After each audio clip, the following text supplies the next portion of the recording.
समझ नहीं आ रहा अपने सैलरी इंक्रीमेंट का क्या करूं। बेटा इतना क्या सोच रहा है? अपने म्यूचुअल फंड्स के एसआईपी का टॉप अप करा ले। This is the right time. क्या समझ में नहीं आया?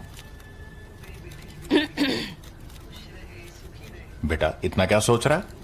अपने म्यूचुअल फंड्स का एसआईपी टॉप अप करा ले। This is the right time. आप समझा?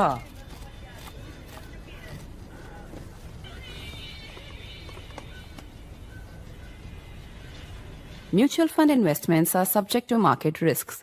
Read all scheme-related documents carefully.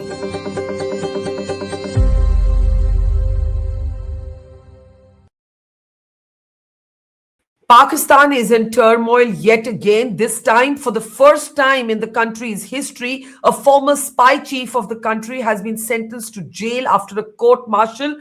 Faiz Hameed, considered close to Imran Khan, says he will appeal the verdict. He was the ISI chief for 2 years during Imran Khan's tenure as Prime Minister of Pakistan. Now, both Mr. Khan and General Hameed are in jail. I'm Barkha. You're with the Mojo Story. On the program today, we look at whether the sentencing of Faiz Hameed, Pakistan's former spy chief, to 14 years in prison is part of Asim Munir's constitutional coup. Asim Munir has, of course, in a sense, triggered a constitutional coup in the country, not just being elevated to the position of field marshal alongside Pakistan Army chief, but also consolidating his hold over the judiciary. Now, the latest twist comes with the sentencing and the court-martialing of Faiz Hameed, the Lieutenant General who headed the ISI, Pakistan spy agency, notorious spy agency, I should say, when Imran Khan was Prime Minister from 2019 to 2021. He quit his post soon after the no-confidence vote against Imran Khan. Many of us remember that as Kabul fell to the Taliban, there were the famous pictures of Faiz Hameed in Kabul sipping a cup of tea. Now Faiz Hameed is going to be behind bars, much like his political mentor, Imran Khan. There's that famous picture of Faiz Hameed in Kabul hours after the city fell to the Taliban. But how things change, and in Pakistan, the more things change, the less they actually change. In other words, the army continues to call the shots, but this time they've taken down one of their own. These developments in Pakistan come even as Washington has approved a $686 million deal to upgrade the technology of F-16s. This deal is not something that will please India, but it continues to be a sign of Trump being either flattered or blinded by Munir and the Pakistan establishment for reasons that are not fully comprehensible. It also comes even as Prime Minister Modi has shared that he had another phone conversation with American President Donald Trump. So a lot to talk about. Let me introduce on the program one of the country's foremost strategic affairs minds. General Raj Shukla is with us. He is the author of a book I would like to highly recommend on civil-military fusion. You can find that podcast on our platform. But here today, General Shukla, let's try and understand what the hell is going on with Pakistan. Never a dull moment in that country, that's for sure. The Pakistan military has always been all-powerful. But this time they have taken down one of their own. They have taken down a former ISI chief for the first time in Pakistan's history, a general considered close to Imran Khan. How do you see the significance of this? So, Barkha, I think it's hugely significant. And I think, we must analyze what's happening in terms of, shall we say, three factors. One is, I think this sentencing of Faiz Hameed.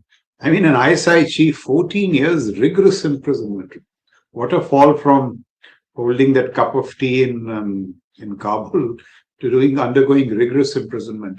So it's really significant.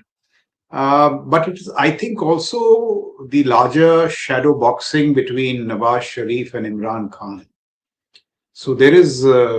You see Nawaz Sharif and Imran Khan. I would have said Asim, Munir and Imran Khan. Yeah, but I'll tell you why Nawaz Sharif and Imran Khan. Because Nawaz Sharif, I think in 2022, publicly called out Faiz Hameed and blamed him for the Panama case, for pushing him out of power.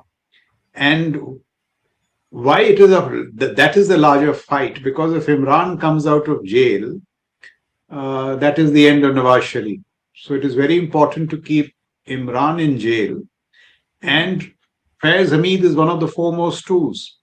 There is talk on Pakistan social media that Faiz Hameed may turn approver against Imran Khan, though these are early days. But that's the way thing happens. In that top city case, that thing of where there was some coercion of a real estate mogul, where Faiz Hameed was accused of masterminding it. The two brigadiers who were involved in it, in coercing that real estate mogul, Brigadier Naeem Fakhar and Brigadier Ghaffar, turned approver against Faiz Hameed. You're saying Faiz Hameed, who left office or was ousted out of office when Imran Khan fell out with the military, could today turn approver against Imran Khan to basically survive? And I'll tell you why. See, what have they done? They have given him 14 years RI for breaching the Official Secrets Act, misuse of government resources, bribery. But these are minor crimes in the life of a DG ISI. The major crimes were those deeper political confabulations where he got General Bajwa an extension, in the process setting himself up for the position of Chief of Army Staff, being part of Imran's kitchen cabinet, being close to Bushra Bibi. Asim Munir was precisely the opposite. He was daggers drawn with Bushra Bibi. You see where the competition starts. So in this fight to the finish, what has been left, it was out in the press release, which said that for the wider conspiracy is yet to be tried. Now, in the wider conspiracy of getting in bed with Imran politically when he's to be tried, what will the carrot be offered? Turn approver. That's happened in tops. I'm not saying it will happen, but it could happen. And therefore is this larger battle between Imran and Nawaz. Why do I say Nawaz? Yeah. Just 1 minute, just 30 seconds more. So Nawaz, in the third or the fourth time when he returned to power, he made an emotional call. He said, vote ko izzat do. Then when he realized that, he was dethroned by Shehbaz and company, he's got in bed with Asim Munir, the military, and now it is boot ko izzat do. So the fact of the matter is, and there you are absolutely right, the constant winner in 75 years of Pakistani politics is the incumbent army chief. Look at Mirza Aslam Beg versus Ziaul Haq on that fateful flight which led to his end. I'm told Zia asked Mirza Aslam Beg to board the flight. They were supposed to board it and discuss the exercise which had just been held. And Aslam Beg did not. Zia perishes in that act. So I'm saying in all these battles, it is the incumbent army chief who always wins. When Asim Munir came to power, it was said that Faiz is far more popular. He's mercurial. He's charismatic. He was likely to win the power struggle. But once you get into office, all these brigadiers turned approvers. And then Asim was also lucky to have friends like Donald Trump. So it is this larger geopolitics, the 27th constitutional amendment, we could talk about it, and the larger geopolitics, Donald Trump, which have helped Asim Munir along. Yeah, I do want to talk about Trump, because Trump has also approved a deal in the last day that upgrades technology on the F-16s for Pakistan, a $686 million deal.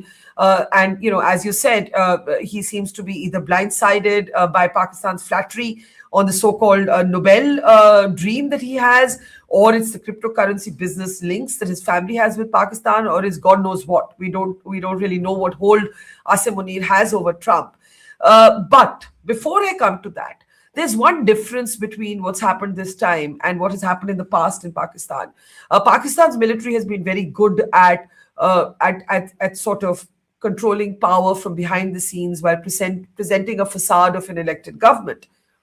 This time, the army chief, Field Marshal, has taken down one of their own. After all, Faiz Hameed is going to jail via the route of a court-martial. It is a military decision. How would the rest of the Pakistan military feel about this? Will they continue to close ranks behind Asim Munir, who seems to be there now for life? I have no doubt. The Pak military will close ranks behind Asim Munir because he's the army chief. And see why I tell you the 27th constitutional amendment is important. Why it preceded the outcome of the court martial. I think there is a sequencing here. So 27th constitutional amendment, you signal that the chief of army staff will also be the chief of defense forces. The field marshal will be a field marshal for life. He will be given immunity, which means the last time after General Musharraf conducted that coup, by hauling him over the legal course, this threatened future army chiefs that if you interfere in the process, you can be tried by law. This time, Asim Munir is that all-powerful man. He's not only chief of defense forces, he is also got immunity, so he cannot be tried for any misdemeanors. So the signaling to the broader Pakistani establishment is that Asim Munir is now so strong by virtue of being chief of army staff, by virtue of being field marshal, that Faiz Hameed is no match to him. Now, if you have to take a call between Faiz Hameed and Asim Munir in a very transactional Pakistan, what will you do? You will have more of these Brigadier Naim Fakhars and Brigadier Ghaffars turning approvers.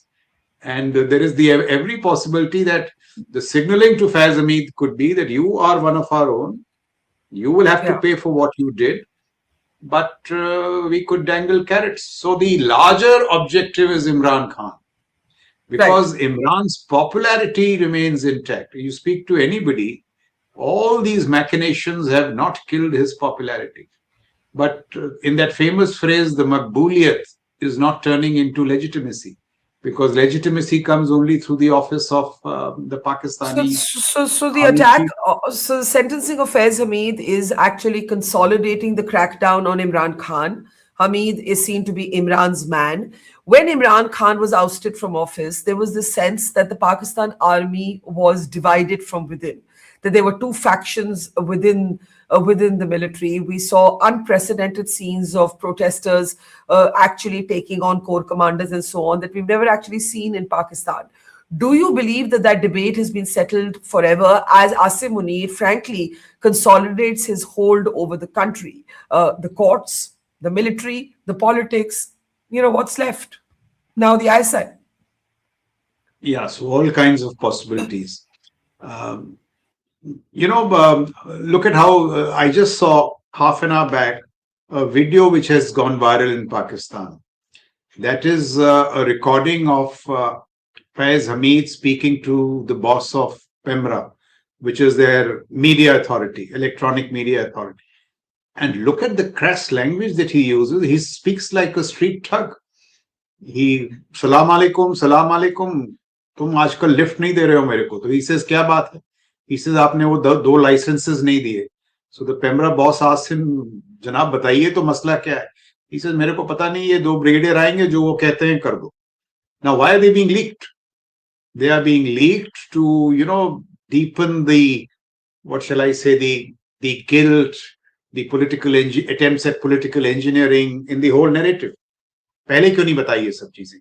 Pehle they were all legitimate in the eyes of the Pakistani public. So now this positioning of Faiz Hameed as a villain will grow in narrative.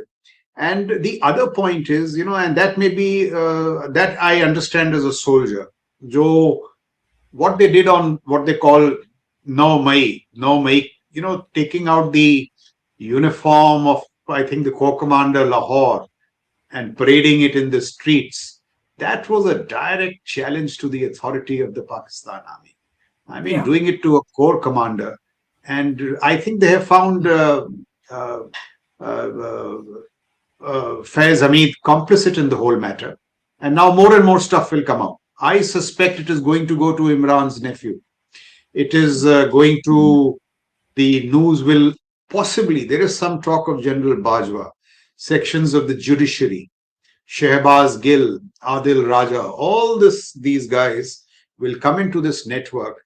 The perpetrators or the associates of 9th May will be brought to justice. So I think that is the other thing. To be clear, for people who don't follow Pakistan as closely as you do, and I try to, 9th May is when Imran Khan's supporters go on the rampage and they basically enter the corps commanders, one of the corps commanders' homes, and they ransack a corps commander's home, a never before seen, unfolding in Pakistan. And you are saying that the court martial is going to pin, or the army is going to find a way to pin that on Faiz Hameed and say, basically, you compromise the military, and this could even go up the chain to former Pakistan Army Chief General Bajwa. Obviously. So all over the media, there are these allegations that Faiz Hameed was not only involved in the attacks of 9th May, but he continued to be associated with PTI thereafter. And you see, even if you see after Imran was put into prison, he's been rotting in a cell, I think, for over 2 years now. Many attempts were made to reach out to him, to settle it. I'm told some offers were made for him to go into exile. But when that did not work, look at that conference of the DG ISPR. I think that's also very significant. When he publicly said that Imran is mentally unstable, he is a narcissist, and he's spreading poison against the army. So now look at the steps. The constitutional amendment which strengthens Asim Munir beyond measure. DG ISPR calling Imran out publicly, signaling that there is no truce with Imran. I mean, it has to be. By the way, the image on the screen, if we can go back to it for a second, is the Corps Commander's house in Lahore, in the heart of Punjab, that was attacked by Imran Khan supporters. What we're talking about, that's what happened on the 9th of May. Go ahead. Then Imran continued to make some personal tirades against Asim Munir. That, I mean, the Pakistan Army Chief has been called out on occasion, but personal tirades have never been made. So if Imran was taking the fight to the finish, this is Asim Munir's response in cahoots with Nawaz Sharif. I mean, Nawaz is in it. So that's why I'm saying there is shadow boxing, there is deeper power play of Pakistani politics. And where it has got linked to geopolitics, I suspect is this. Imran, in his ascent to power, called Osama bin Laden a Shaheed. He also said that I'll not be a hired gun for the Americans. And if you recall, I think it was just before Russia attacked Ukraine, he happened to be in Moscow. So this signaling to Russia is something that the Americans may not have liked. And when they saw in the office of the army chief, who's important anyway, who was willing to do this crypto and rare earth stuff, so I think everything went in Asim Munir's favor. The Americans, Trump, who was also, I think, wanting to kind of put India in place because India was asserting its autonomy. So the geopolitics, the local power politics, the fight between Imran and Nawaz have all brightened the stars of Asim. And he has, I mean, one must concede rather craftily, strengthened his position. But what amazed me most was the 27th constitutional amendment. But let me tell you why that is very dangerous. And I would just, that is where India comes in. Yeah. See what this 27th constitutional amendment has done. It has said that the chief of defense force staff will always be from the army. Imagine if it happens in India. So there is no inter-service fire break. Navy, Air Force, they balance the army in some ways in the power equation. ऐसी कोई सुविधा ही नहीं. And the boss of the National Strategic Command, who will be the go-to man in terms of the nuclear complex, will always be from the army. In our case, the CNC SFC is by rotation. So what? And the terror boss, Hafiz Saeed, is in any case part of the army, DG ISI. Yeah. And I've been following this Jaish very closely. It is as dangerous as Hamas. And now Hamas, this Jaish has got links in Bangladesh. Munir is making these calls of a terror attack from the east. Turkey is coming in. So this what is dangerous for India is this nuclear terror complex is back in business. And far from being a hybrid regime, I mean, the political bosses in Pakistan are mere toadies. So it is going to be a unitary complex under Asim Munir, only the army, and therefore it makes it even more dangerous. And then Islamist bit. You have now Sharia to your west and Sharia to your east, with all that is happening in Bangladesh. So which means I'm not saying there's something to get alarmed about, but there is something we must take note. Absolutely. the, And yeah, that the the strategic military balance is one that challenges India both to the west and the east. And Asim Munir is the central factor. And look at the irony. They are consolidating in undesirable ways. But each day you do not make your theatre commands. You do not integrate. I mean, you are going the wrong way. You are also going the wrong way. let's come to that. Let's come to the implications for India to have probably the most powerful army chief. I don't know. Would you say Munir is more powerful than Musharraf was at his peak? Would you compare him to Zia? Who would you compare him to? I mean, when he started off, I thought of him very poorly. Musharraf was far more intelligent. Asim Munir is not. He is just, what is that, Hafiz of the Quran and all that. But not in the strategic military sense. I have not heard any great articulations or thoughts. But in terms of consolidation of power, he has been far more nimble and agile than Musharraf. Musharraf got into trouble with the lawyers. Here he has sidelined the judiciary. The 27th Amendment, where they have created the Federal Constitutional Court, means even the judiciary will have no say now. And the way they have divided the judiciary in ways of appointing judges and so on and so forth. So the the power consolidation is complete. I don't know, you ask Sushant and all, because they are deeper followers, but I think he will certainly rank amongst one of the most powerful chiefs. And just one more point, since we have the Pak Air Chief on the screen, I think what happened, I've read this on all Pakistan social media, after some of the success that the Pakis had on the first night, the Air Chief got very powerful, Pakistan Air Chief. He was the toast of Washington along with Asim Munir. He had long meetings with Wang Yi. So in the power balance, the army thought that the Air Force was, Pakistan Army thought that the Pakistan Air Force was getting undue attention. Yeah. So look at them. 27th Amendment, they are nowhere in the scene. Kuch bol diya ki we will make you Marshal of the Air Force and all at some point in the future. But those are mere carrots. In the actual, or let me put it this way, in the actual, shall we say, power struggle, they have kept the politicians out, kept them out as toadies, sidelined the judiciary, and also, put to the periphery any inter-service fire breaks. So the army is in complete control. And hence, my analogy would be not with Musharraf, but with Zia. Ayub, maybe. I don't know. Well, I want to come to what that means in terms of how India should be preparing our defenses, our offenses if needed. As you said, the threat is now both from the east and the west. But before that, we do need to talk about, you spoke about the so-called friendship that Munir enjoys with Trump, or some sort of, he's flattered his way into the Trump's corner. The F-16 deal that has been approved by Washington in the last 20 odd hours, you're looking at a $686 million transfer of technology deal that will upgrade these F-16s. How do you look at this? This has happened on the same day or in the same window in which Prime Minister shared on X that he'd spoken with President Trump. We literally have no understanding of what Trump is playing at. I don't think anybody in the world does. But how do you look at this F-16 deal? So I'm not an Air Force guy, Barkha, but what I pick up strategically. I'm talking about the geopolitics. So I'm told it is a deal of 2022 which had got interrupted, the $686 million that you're talking of. Yeah. And the deal is to upgrade some of the F-16s. I'm told their total fleet is about 80 aircraft, F-16s. Now, F-16s are not really fourth, fifth generation. They are a generation behind, but nevertheless platforms, 80 of them. And here the upgrades are in terms of IFF, which is Identification Friend of Foe, electronics, navigations, some links. That is important, these tactical links which enable communications across the services. So what it will do, I'm told, is that the F-16 fleet life will be extended to 2040. So you have these J-17s, J-20s and F-16s. Now the J-17s and J-10s performed miserably on 10th May. So there's a big question mark on them.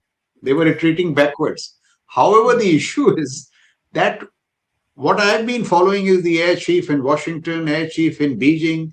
They are trying to get that stealth deal through, J-20s, HQ-90s. Now, my understanding of Sindoor was that unless you have stealth aircraft, you cannot close in the contested armament. So India needs F-35, Su-57s. That call will have to be taken. And Pakistan is really, shall we say, looking at these J20s. If J20 is true stealth, and if the Pakis get it, the air balance might once again shift in favor of Pakistan. So see, the point that I would want to make in the Indo-Pak context is that why should we, given our economic weight, let the balance, the military balance, be so precarious?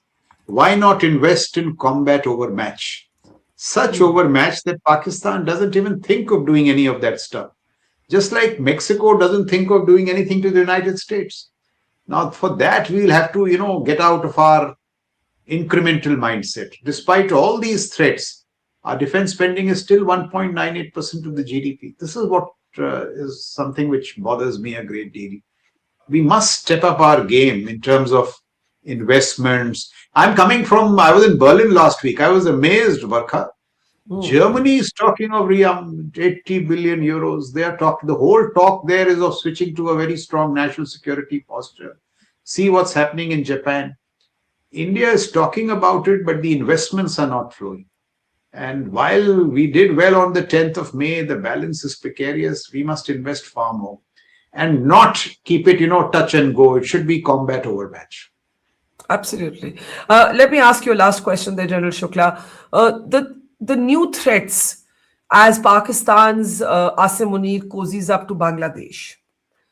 As you mentioned, and I was interviewing Sheikh Hasina's son, and he made the argument that the Delhi car blast, he said there was enough evidence to link it back to elements in Bangladesh, so that the Lashkar and the Jaish now were operating, according to him, with impunity from Bangladesh.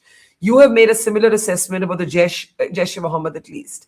Munir already said in that very provocative, I think the ISI chief, present ISI chief has spoken about, the threat to India from the east. So how should we be looking at our strategic doctrine in the light of two things? One, an extremely powerful Pakistan Army chief who has consolidated his hold over all institutions, including the judiciary, unlike Musharraf, as you pointed out. And two, a hostile Bangladesh, at least for the moment, unless elections change something, that is willing to rebuild its relationship with Pakistan. So I suspect what happened, and this is the chronology that, the chronology in my understanding. On the 10th of May, when they get a whacking, they are seriously worried. And so they look for other options. That should explain the agreement with Saudi Arabia. Not very substantive in military terms, but definitely money flowing in for them to, upgrade.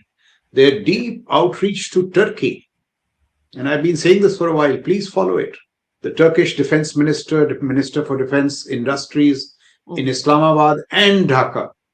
The number of times DG ISI visits Dhaka, the Jamaat there. Do follow the writings of Rami Desai. She's been talking of chaos in Myanmar, chaos in Bangladesh, drugs, all this coming together. Munir publicly saying that the next terror attack could come from the east. So when Sheikh Hasina's son talks about it, he may not be wrong. So I think there is this whole, the grand scheme is to, envelope India from the west and the east, this Islamist project with drugs thrown in. And it is a real danger. Why is Turkey all the way from wherever they are in the Middle East coming here? And Turkey is not to be undermined. It's a pretty strong NATO military power. So with all this coming together, what has changed is that we used to look to the east, Pakistan, Bangladesh and Myanmar, as instabilities, drugs, immigration. We now need to look at it as in terms of a new national security reality, which means we must fence the borders.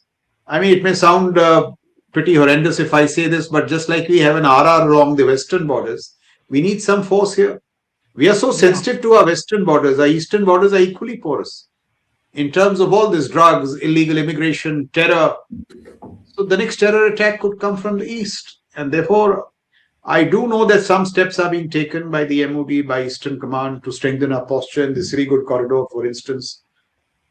But we need to do far more in a far faster time frame. This whole business of that naval base that US was looking for, Chinese excess, looking for access into the Bay of Bengal through Bangladesh.